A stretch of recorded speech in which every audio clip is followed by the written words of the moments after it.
Hello,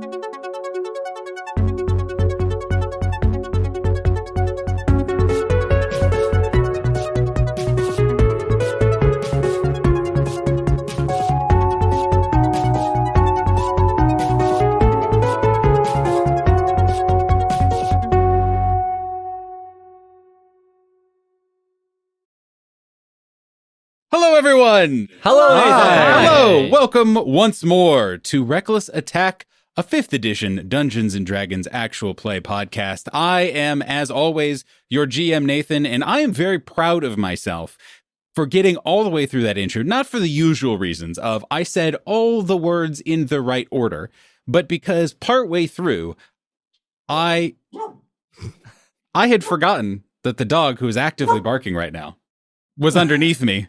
And I kicked him just a little bit, just a light, more of a tap. Where it's like where's this fuzzy thing? And he's like the most under my chair that a dog could be. He is now voicing his displeasure. Exactly. And that was probably my fault. So I'm sorry, listener, who may or may not be wanting to hear any barks of any dogs. But luckily, I am a podcast professional who was able to power through and then just absolutely derailed us for a full 90 seconds. And luckily, we need outtakes.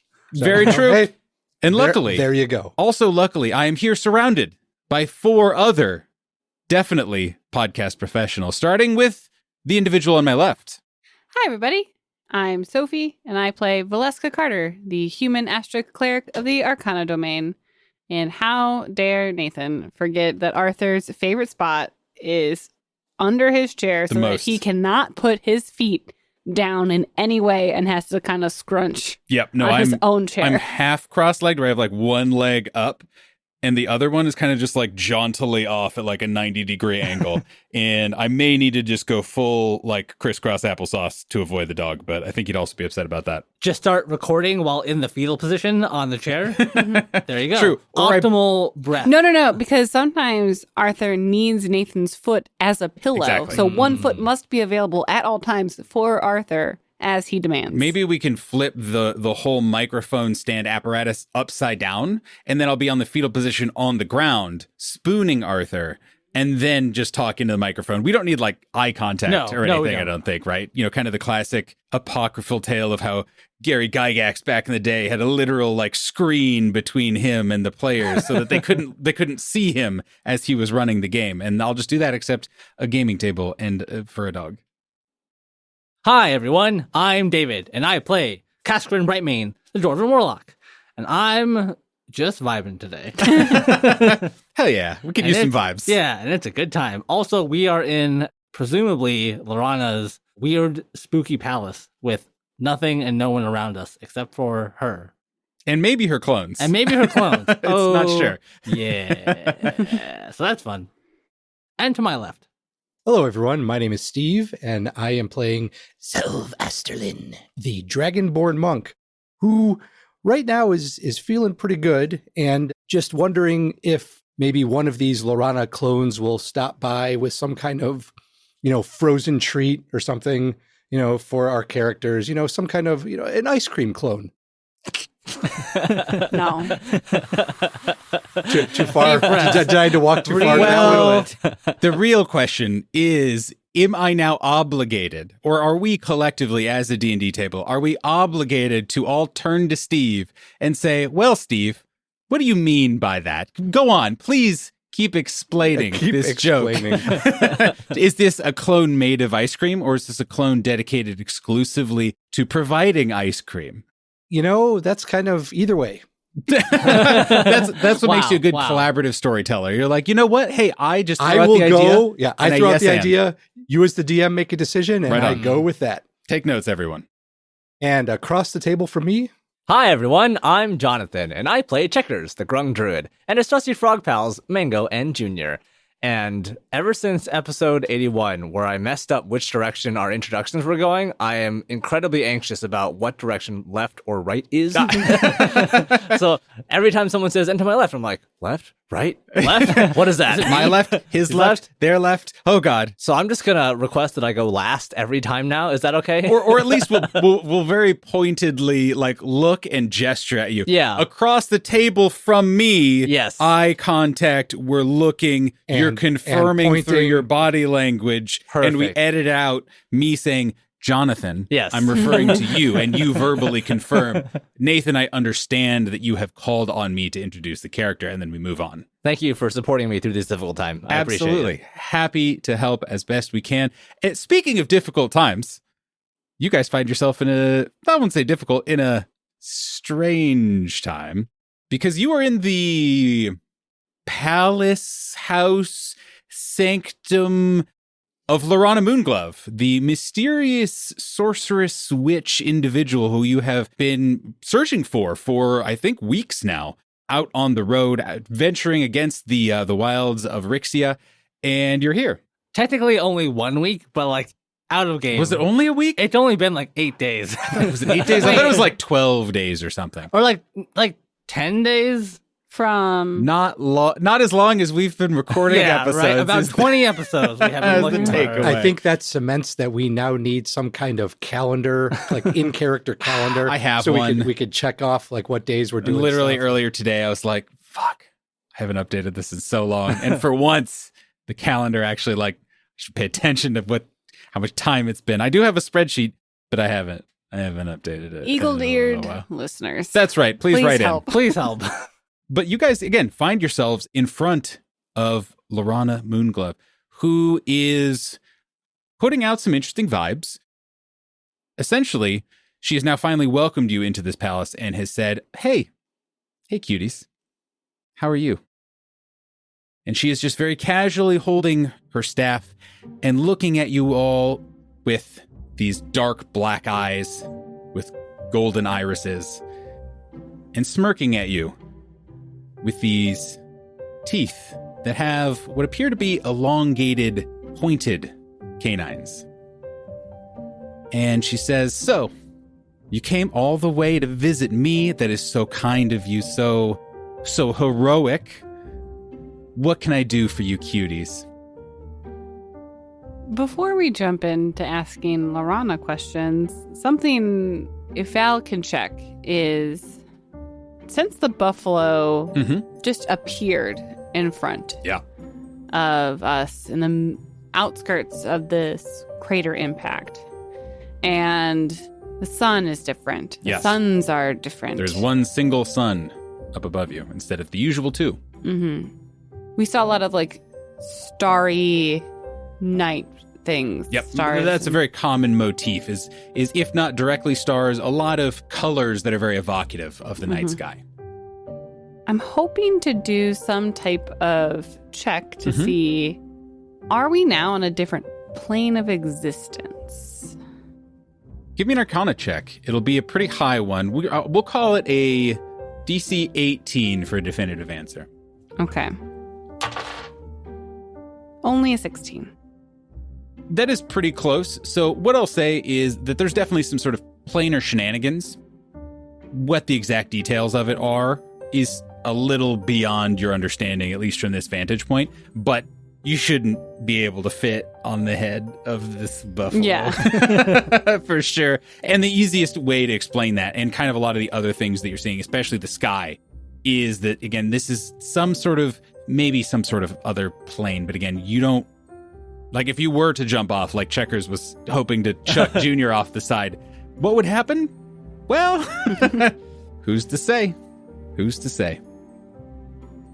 So, the one thing that Checkers has learned from his time as an adventurer is that you want to get negotiations started off on the right foot. The one thing he has learned is about the art of the deal. Yes. Got it. Okay. Exactly. And Checkers right now, throughout his jaunt in the city, has picked up a few things. So he is mirroring Lorana's nice, flat, wide-brimmed hat. Had forgotten that. And these gorgeous, flowing, multicolored robes. And as he kind of steps out from behind Valeska, he greets Lorana and gives her his best Cascarin smile and just says, "Wow, Lorana, you look really great." I think it's important to note in this exact moment that these are full medium-sized creature Yes, robes right. on a small-sized creature. And they are dragging behind him as he walks up. Right. And I'll ask you, Mm-hmm. is it in a strangely resplendent way? You know, kind of that long gown dress where it's like, oh, it kind of like drags artistically, or is it like it's just a bunching? It's just a lot Clearly of bunching. there is a child wearing Yeah. that Right. dress Are you clothing. having to crawl like a baby? I want to say it's half and half. Got Like it. he's clearly Mhm. trying to present his best self, but he's having to like hold the whole front of these robes in front of him to Yes. just waddle up in front of Lorana. Everyone wanted to jump in at that exact moment, and I am so excited about that. And Kaskrin is furiously pointing at his temple and looking at Val, trying to gesture for mind link. And it's like, okay, so what's the plan once this all goes sideways in the next 5 seconds? And Checkers continues the conversation by saying, I noticed how much you like the Pentarchy outside, those great statues and everything. Ah, yes. Well, it's important to pay tribute to those who paved the way before us. And Checkers is kind of trying to butter her up a little bit right now. And it's just like, well, I love the Pentarchy too, especially Nazar the Black. He's my favorite. I have an action figure and everything. Checkers would actually pull out a little wood carving of Nazar the Black with a little crown on it. She actually just stands up, very, very normal, to show how normal that she very much is. And she actually walks up to Checkers, but leaves the steering apparatus, is still behind her and still standing upright and kind of making these little adjustments and little movements. You're not sure to what, but she comes over and stands in front of you, Checkers, and therefore kind of in front of all of you. And she just kind of crouches down. She puts her hand kind of underneath the statue of Nazar the Black, the little action figure that you've made, and kind of like lifts it up a little bit so she can see a little bit better. You can see she holds it up almost to eye level, where her eyes are even with the action figures, which are even to yours. And she's kind of looking through this action figure at you, and you see these black eyes, and you can see those little fangs in her mouth. And she says, well, that's very interesting information. Nazar was not my favorite, but what drew you to him? Well, I really like his hat. The Crown of Discord, right? Yes, the Crown of Discord. That was one of the many things that he used to bludgeon his way to success. Val will like put a hand on Checkers' shoulder and be like, our Checkers really does love chaos, and Discord was right up his alley. And Kaskrin at this point will put on his like best winning smile, really try to turn on the charm and say, and thank you so much again for agreeing to meet with us, Lorana. I mean, it is so incredibly generous of you to offer your time and assistance to four adventurers in their time of need. How close are you? Just paint me the picture of how you are approaching. Are you kind of standing where you are? Are you coming up to talk? What's your approach? I imagine Kaskrin was standing right next to Checkers. Yeah. And so as Lorana is walking up and crouching down to meet Checkers at eye level, and Kaskrin, even though he's still talking down to Lorana, feels still very small in this moment, but trying not to show it. Lorana is crouched down on her, like the balls of her feet, and you can see her just shift her weight and kind of face you. She stands up and does so with this perfect ramrod posture, for perfect elegance, almost like she's being lifted up by wires, and is now standing right in front of you, perfectly straight, and now looking down at you. And she says, "Oh, and who are you?" Kaskrin Brightmane, at your service. Oh, tell me about yourself, Kaskrin. Well, I have been an adventurer for, and he looks at his watch arm in a very funny gesture, about 6 months. But we have found ourselves in some dire straits. It seems that there is something or someone. And you all are from Agmar, right? That is true. We are from Agmar, where the protectors there have run into some trouble. And how is Agmar doing? Castron like just nods his head, knowing, trying to like, okay. It's doing quite well. A little bit nonplussed at the sudden Swerves. Yeah, the swerves that she is trying to do. From last I've heard, they've taken in some refugees from nearby towns. We have a guild hall there, actually, that was renovated for us and is run by our esteemed guildmaster, Burga, who has done a lovely job. We are here because Agmar's guard, in addition to the city guard, the Bones, have need of your magical prowess. I'm sorry. And Lorana just kind of reaches out her finger and just kind of like plucks at one of the sides of Selv's gi, kind of like the V that's right there. It has been really bugging me. Where are you from? I'm one of the monasteries. Are you from one of the dragon monasteries? I am from the Bingjuzi Monastery. Yes. That's not one of the ones I know. But where is that one? Val, mind links. It's like, no. Back on track.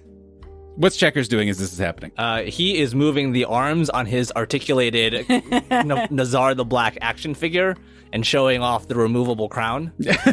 And the sick missile launcher. Yeah, right. Yeah, exactly. When you flip the switch on the back, yeah, he does like a kung fu kick. Yeah, absolutely. I'm just now imagining Checkers in this moment is slowly building up to the full Stitch destroying a block city scene. Yes. Just slowly working up to that. He has a giant mini Agmar just under his slowly robes. been He just slowly pulls out more and more like action figures and like mini city buildings that he's built over this trip.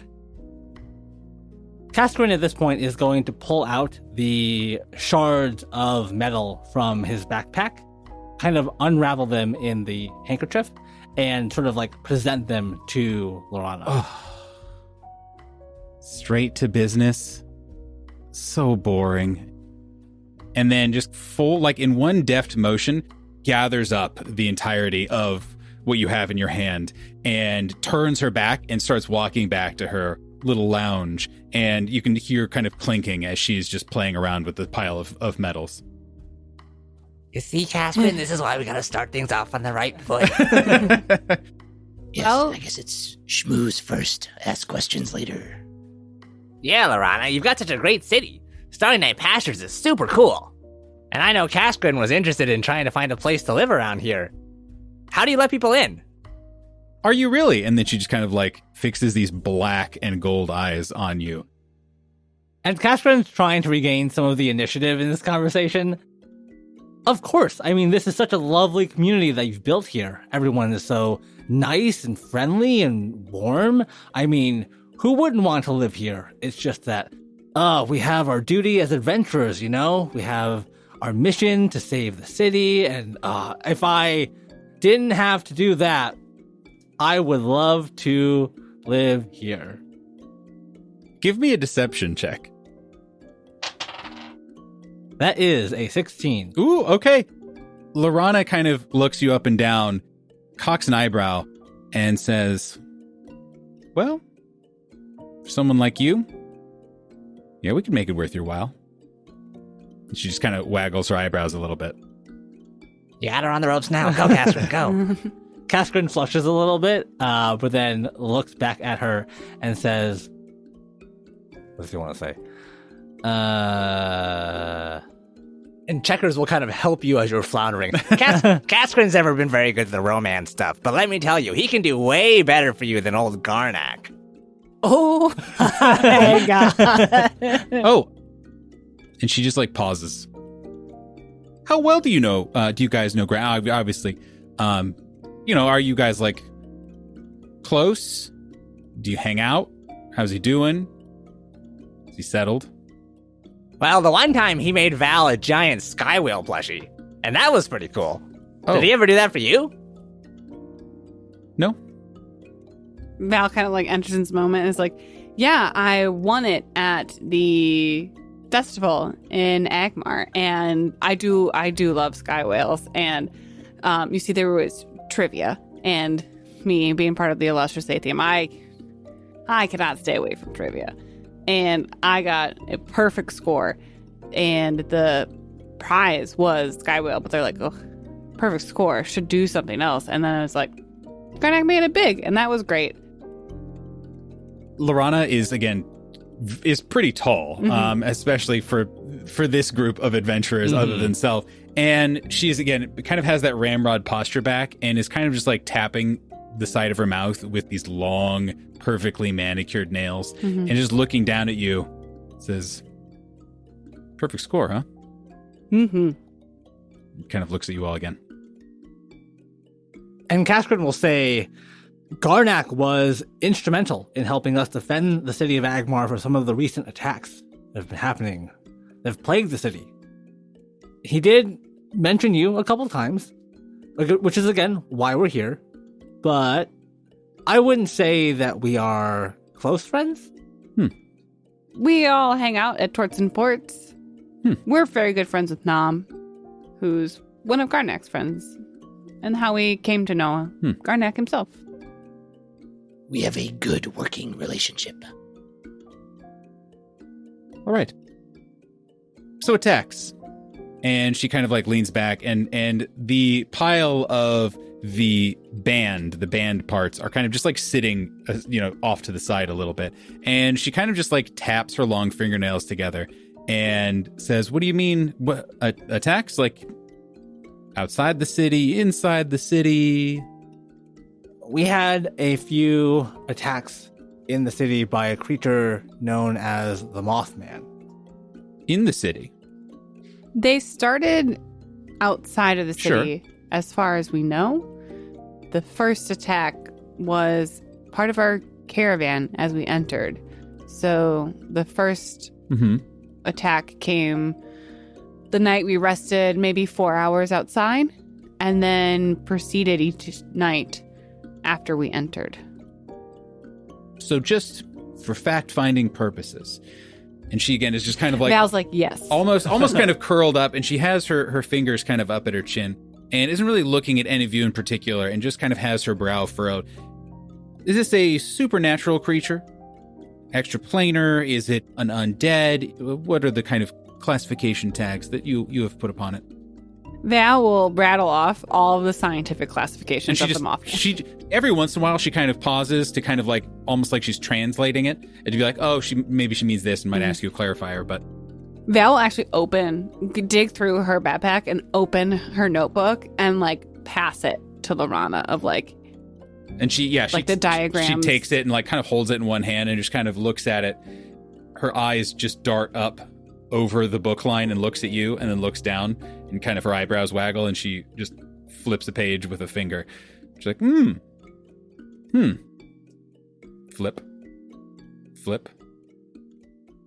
Kaskrin has no idea about what some of these terms are and has like lost the conversation a little bit, but is trying to bring it back by saying, and we think this is related to some of the attacks outside of the city on the protectors, the bones. It seems that something perhaps related to the Mothman. The bones. Do you mean the undead soldiers of the Pentarchy? Yes, the undead Saturnian soldiers made by the Pentarchy to protect the city. I don't know what they're calling them nowadays. The Lasting Legion? Yep, same thing it sounds like. Good. Okay. And she kind of like closes the book and hands it back to you, Val. And just kind of starts pacing around in a circle a little bit, and her staff pings the ground as she walks, just lost in thought, not talking to any of you. Val will mind link Kaskrin and just say, like, are we telling her about the smoke creature?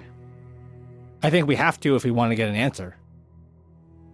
Val will open up the same notebook and say, one important piece of information about what has happened to the Lasting Legion is we believe this creature is the one that, as they call it, untethered them and broke their armbands.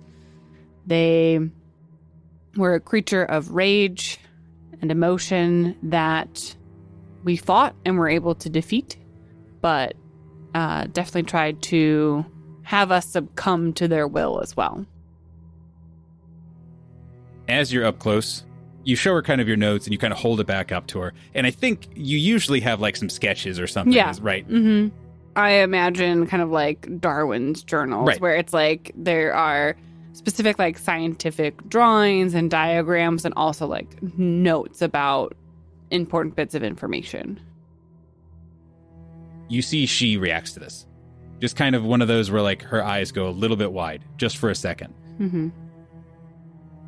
What did the four of you know about the undead and the creation therein? Very little, unfortunately.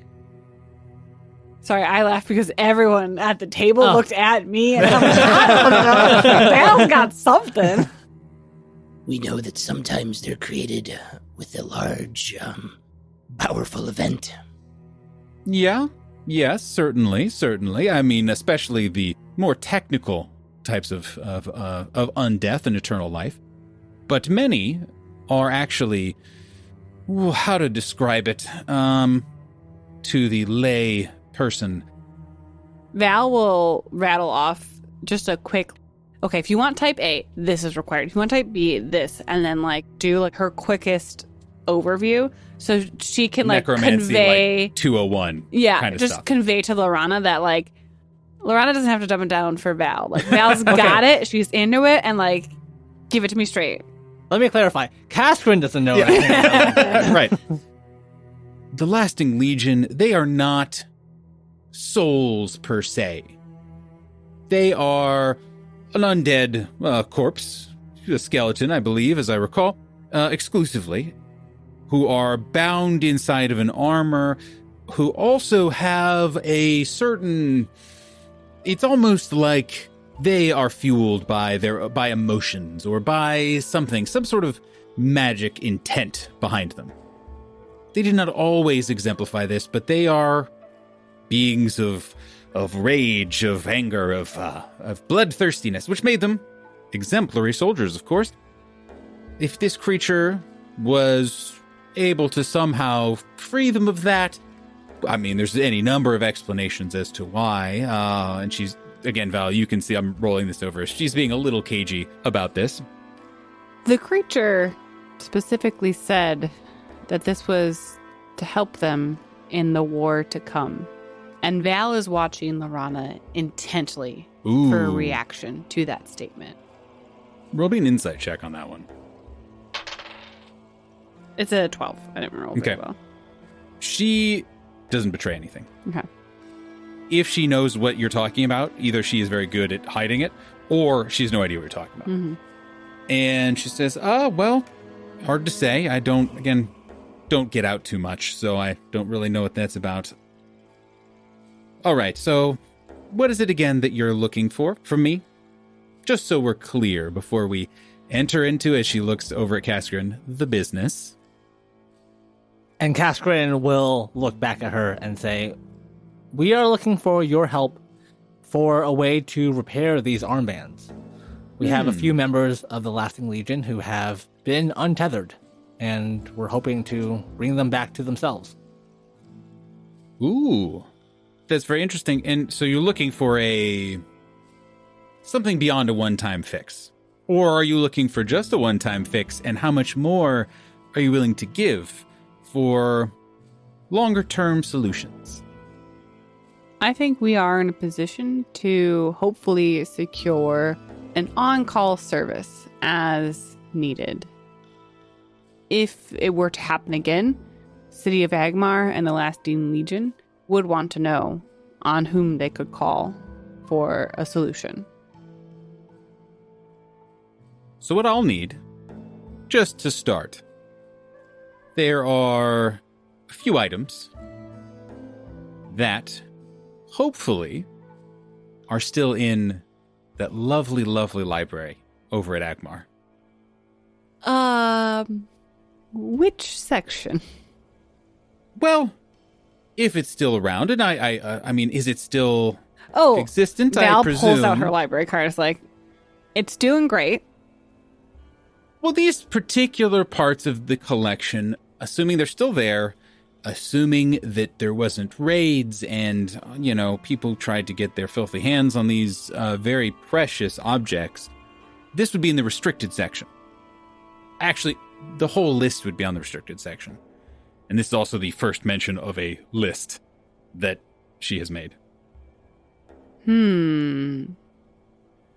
We have a date with the library to enter the restricted section. Yes. As it is Restricted. as it is about to be opened for the first time since the city of Agmar has been repopulated, and there are untold surprises that await us. I would imagine so, yes. But, and she kind of turns to Checkers and kind of like, she's still crouched down a little bit and says, but I'm sure nothing that 4 stalwart adventurers, excuse me, turning to Mango, 5 stalwart adventurers, 5 cute stalwart adventurers wouldn't be able to handle, right?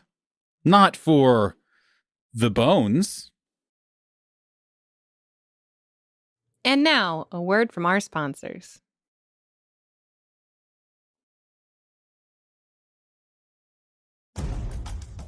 This episode is brought to you by the Venestra Collection. The Venestra Collection is a D&D 5th edition setting inspired by the glory of ancient Rome. With over 1,000 pages of new races, subclasses, spells, cities, encounters, and so much more, the Venestra Collection has everything you need to immerse yourself in a universe of demigods. Explore the city of Deveros, the Amethyst Crown, a diverse metropolis rooted in rich Roman-inspired culture and comprised of over 600 fully realized locations, each with their own unique stories to tell. Play through the included pre-written adventure path and drive your characters onwards to their ascension in the world of Venestra. With hundreds of new mix and match abilities for your characters, the possibilities are truly endless. The Venestra Collection is available on Kickstarter through the end of September, with plans to ship by the end of the year. Don't wait. Pick up your copy of the Venestra Collection on Kickstarter today. That's VYNESTRA on Kickstarter today.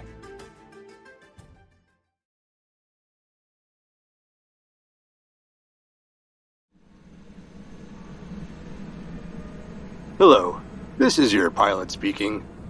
I would like to welcome you to Reckless Airlines. Our total flight time for this episode is approximately 1 hour, and we will be cruising at an altitude of 2,000 frog stacks. In a little bit, the flight attendants will be by with complimentary clips and excerpts from previous Reckless Attack episodes. We know you have a lot of choices when it comes to 5th edition Dungeons & Dragons actual play podcasts, and we would like to thank you for choosing ours. If you enjoyed your experience during today's episode, please be sure to fill out the in-flight survey and leave us a rating or review, or tell a friend. Book your next flight with us at www.recklessattack.com, and thank you for listening.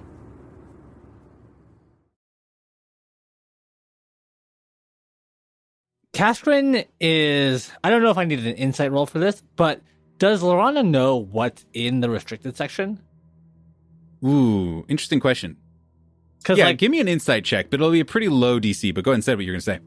Because it seems like she does. And everyone else is like, ooh, the restricted section, nobody's been in there for years. Anything could be in there. And we went through a whole trifold presentation about why we're the best adventurers to do this. Right. I was like, if she just knows, maybe we can ask her. Mm-hmm. That is a 14. At minimum, she is definitely acting as if she has a list of at least items or books or something that is in there.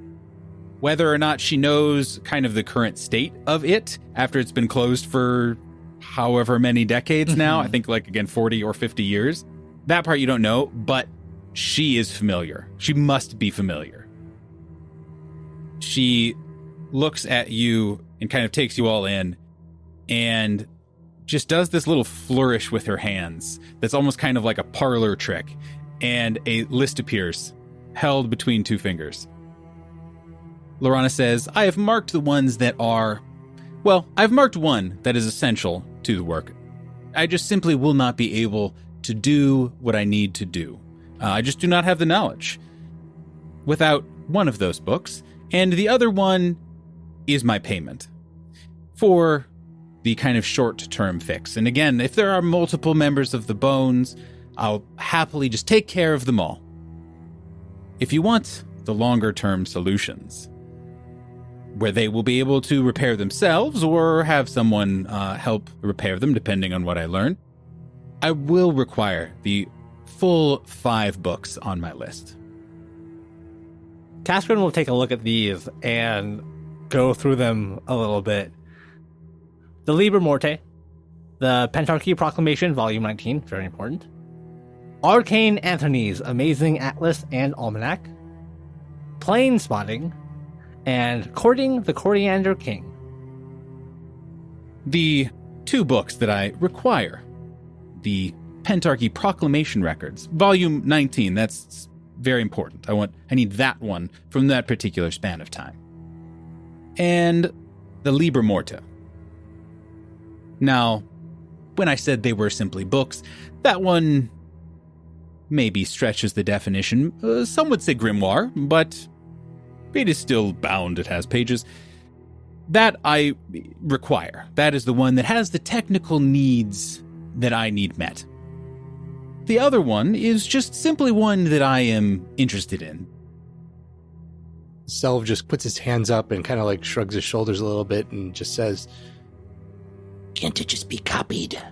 No, don't say that out loud. Lorana looks at Val, being like, this fucking guy. Right, yeah. Oh, man. Mm-hmm. Part of the real problem is we don't know, like, the value of these books. Val would know that a grimoire is probably one of, well, given the Pentarchy and it freaking basically being the British Museum of stealing everything of value. Correct. Yep, 100%. Knows that, like, the restricted section has untold treasures, but a grimoire is prized probably among them. Caspian kind of trying to learn a little bit more about her, but also trying to see what else is she motivated by. Would say, of course we will do what we can to get you the items that you need to at least fix it one time. But the world is in grave danger. It has changed much since I imagine you were last in it. Vixia needs the services of someone like you to help protect it, to help protect us all. I think that it is within all of our abilities to do what we can for the people of this world. Give me a charisma check with advantage, but no, not a particular charisma, just general. You're using your words to kind of have an effect on someone. Yeah. That is a 20. Lorana is unmoved by what you say. But what Kaskrin picks up, because again, Kaskrin obviously was calling on a sense of duty, but was also trying to just be like, all right, what's she going to say to this? She says, Agmar, that's not my city. This is my city. That's, I have, of course, many other interests and other directions and great plans for the future, of course, but Agmar doesn't belong to me. I am doing this out of a curiosity and to do business. Of course, and I understand that. I don't think that we can grab every item on your list just with our authority alone, but we could try our best and then run the remainder through the official channels. Look, you guys know how to get a hold of me. Just tell me what you're willing to do. I'd be happy to send you a message. Of course. When we know more. I want to be a generous, good business partner. I appreciate that. However, a couple of things that you need to know. First, this has a deadline. As you might have guessed, we live a pretty mobile lifestyle, but how do we put this? We move at a little bit faster pace than what a water buffalo can provide. That's just kind of a convenient abstraction. Right now, we are actually on the far side of the continent. Nowhere near Agmar. That's how we keep ourselves safe, you understand, from things like ultra giants and smoke creatures and mothmen. And it has worked, obviously, very well. And that's not something I'm willing to compromise right now. But I'll be back around. In fact, I'll be back near Agmar in, let's say, 2 weeks from today. Guys, I don't want to say this is impossible, because it's not. Because we're the Golden Tree Guild, and we can do anything. But it's going to take us 2 weeks just to get back to Agmar, so just maybe include that in your plans. But hold on.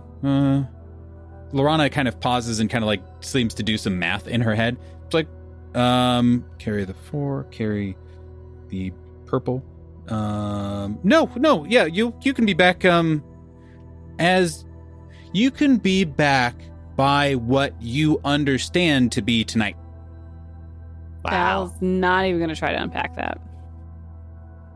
But how? We have at least 12 days of travel ahead of us. 8 maybe if we take the road and like kind of starts calculating logistics in his head. No. Like I said, we're moving. Don't worry about it. Why don't you guys just take a load? We have some really great food here. We have all kinds of interesting venues. There is actually a community theater production going on right now that's pretty decent, if I'm being honest. Oh, I forgot. Before you guys go, that last item, the Courting the Coriander King, there are several copies. I need the signed first edition. Noted. That's the one. I have other copies. That's the one that I need. It's no deal otherwise. Val makes a note. I would like to roll a check of some kind. Is that a book that is popular? Does Caskrin perhaps have a copy of it? Give me a history check. 14. Total? Yes. I have a copy right here. I'll sign it for you right now. Is it a first edition copy? It's the first edition with his signature. So what I did was I rolled a dice because it's a little bit of a luck roll. And I was giving it a very low chance to succeed. And I rolled exactly also a 14 on the die, which is what your total was. Great. And so I'm going to give it to you. You are vaguely familiar with this, and I'm very excited to see David explain why Caskrin knows this. Courting the Coriander King is essentially the legendary kind of like Romeo and Juliet of romance novels from decades, if not centuries ago. It's not quite as big as Romeo and Juliet, but it's one of those things where like still is kind of known in the romance book circles. And so if this is a signed first edition that she's looking for, this is indeed a pretty big get, and you would know that. How, David? Caskrin looks at the list and is thinking of his own personal library, where he has at least 3 copies of this book. None of them signed by the original author, obviously, or first editions. But he is like whispering, do we have to give this one to her? So do you enjoy it? Do you have it for historical value? Or is it one of those things where it's like in college, it was part of a weird assignment that I did, and so I just weirdly have multiple copies of it? Or a weird hand-me-down from a grandma that, you know, for some reason Caskrin's grandma had 4 copies of it? Can I propose something? Yeah. I feel like in Lotros, this book is so popular, survived for so long, that it is like the book that always gets swapped in the free libraries of Lotros. Like, True. Like, you know, you restock the free library with good variety of books, and then everyone goes to the free library and replaces it with their copy of Courting the Coriander King. and maybe it is a Lotros, like maybe that is the through line, is for whatever reason, Lotros still loves this book. And like none of the other people Yeah. would have heard of it because like it's just a weird niche hyper regional thing. I'm gonna It say could be that maybe a major plot line of it takes place in or near True. Lotros, and so that's why. And I'm going to say that it is required reading for all people in fantasy high school in Lotros. And of the like 12 books that Caspian had to read as part of his training, Courting the Coriander King was the one that really stuck with him, of just like of love, of despair, of duty, of valor, just like Sex. Yeah, I mean, It's yeah. pretty raunchy. It's pretty. There's a lot going on in it, and like that really like kicked off Caspian's career into really enjoying romance novels. Like this is where it all started. See, as like a high school reading, it's both English and sex education. I was gonna say, and either that was the greatest teacher in all of Lotros, or that teacher got fired the next semester for It was for only showing required that. reading for 1 year. After that, Yeah, exactly. I was gonna say it's so explicit, just straight to the restricted section. Like, Lorana, you did mention that your town boasts some fine cuisine. I'd love to invite you for dinner. I would love that. Is it not skulls? I'm tired of eating skulls and bones and other weird things. All I've had to eat is skulls, weird ghost monsters. There was a lobster, that was great. But nothing since then. Oh, this is actually, there's a lot that I'm very proud of here. But there's one crown jewel, at least as far as the early evening nightlife. and Caspian hears his stomach rumbling, and it's just like, I would love that. She kind of like claps her hands, looks at you all, and extends her stave, kind of her bifurcated stave, and starts kind of raising it. And you guys can all feel it. It's like there's this almost rubber band feeling at the end where she's kind of like lifting up and there's this weird resistance to the ground. And then she just kind of lets it go and it clangs onto the ground. Suddenly, you guys find yourself somewhere else. No one is in wherever it is that this place is. And you guys are already seated around a table next to a wall in booths.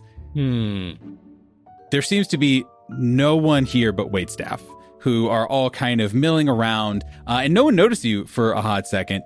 And Lorana just kind of like doesn't say anything, but just kind of like looks at you guys and nods and kind of waggles her eyebrows. It's like, look, Yeah. Oh, wow. And Caspian looks around to the decor and just like takes it all in. It's like, wow, it's so.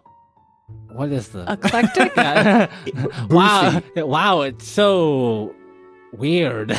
It is, eclectic is a good word for it. All across the walls of this place have all kinds of just little like bits and baubles and pictures and signs and stuff that I am sure make no sense to you guys. Like none of whatever bits of culture are up on the walls here mean anything to you guys. And there's just like a picture of like someone presumably famous having Yes. sat next to presumably the owner of this fine establishment. It's Lorana. There's a picture. There are multiple pictures of Lorana that are signed by both whoever the fuck these people are, and Lorana, who has also signed every single one of these pictures. And she's just kind of like bouncing in her seat and kind of like waggling her eyebrows, like, And as you kind of are taking this all in, someone steps forward and is wearing no shirt, but a vest that is just covered in a variety of different pins and buttons. Just looks at you all with kind of this big, kind of happy grin and says, "Hello, good evening, welcome to..." And then sees Lorana sitting there and she just like stares at him and then nods forcefully. "Welcome to Bell Peppers. It's great to serve you today. How can I help you? Can I interest you in any of our happy hour specials, such as..." Lorana interrupts. "Yeah, can we actually have some of the jalapeno poppers, please? Thank you."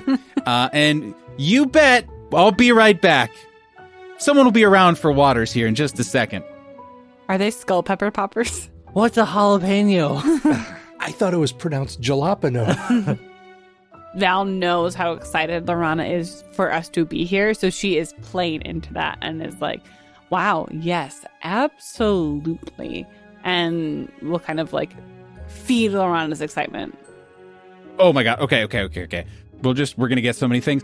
And just then the server comes back. It's been 45 seconds. And it comes back with this big tray of what appear to be just like large stuffed peppers that are just jalapeno peppers. Jalapeno poppers, I should say. Kind of the classic fried bit of jalapeno with cream cheese inside that you can see still oozing out in a way that makes you think it's both too hot and still cold. She says, all right, everybody, thank you so much. Thank you. Yeah, appreciate it. We'll be back. We'll be ready here in a second. We'll want to order more. Thank you. Bye. So, guys, thank you so much for being here. I was really excited to kind of close out our business with you all. I'm really excited, again, not to kick you all out. We're going to have some fun. Happy hour, right? But I am going to need you guys to I need you guys to eat these poppers. Just because they're delicious, or for any binding pact reasons? Are they magical? We value our privacy here. We try our best. We keep on the move. We, of course, have our, impeccable arcane fractal energy network of central evocation, which really keeps us safe. But we like to make sure no one tells people about us. It's very exclusive. We're trying to keep everyone safe and secure. So, yes, by partaking in this, you will have certain limitations, not about talking generally, but just about some of the salient details about where we are, what you've seen, all our various proprietary arcane protections, and all that good stuff.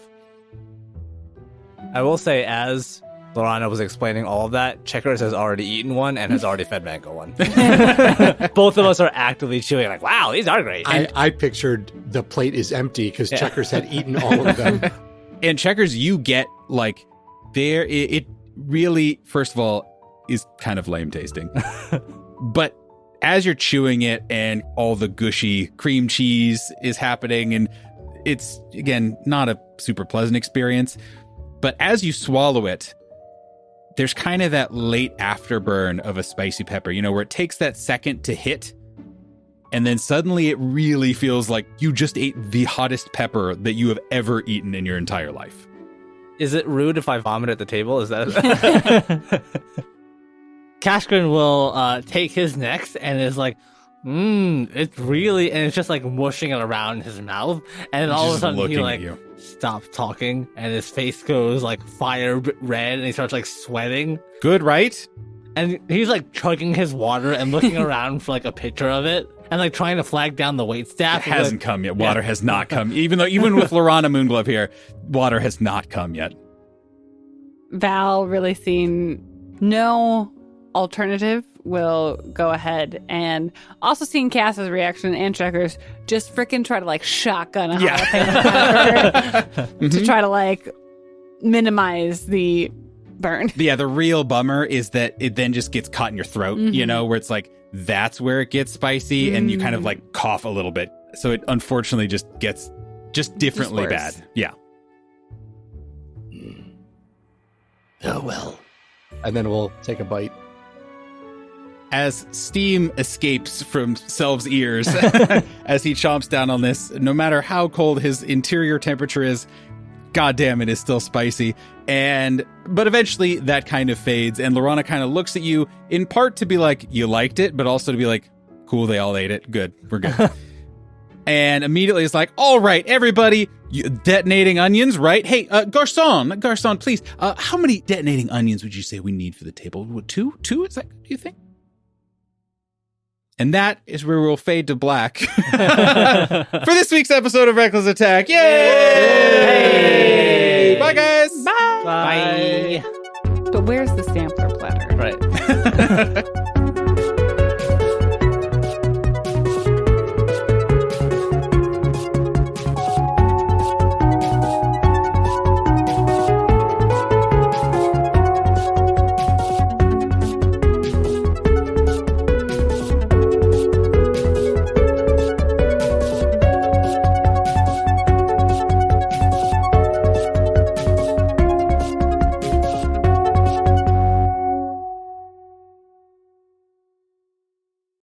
And so if this is signed first edition that she's looking for. This is indeed a pretty big get, and you would know that. How, David? It's because Casper actually wrote it. Oh, that would be great. Actually, I'm here for that. The issue is that you would No. have to have written it before the Ultra Giants came. Oh, sure. Yeah. Okay. And Timeline doesn't work out. Yeah, because I'm also very here for it, but alas, Hey, you never know. Maybe at some point in the future we get sent back in time. the one thing you do is write this and send it back.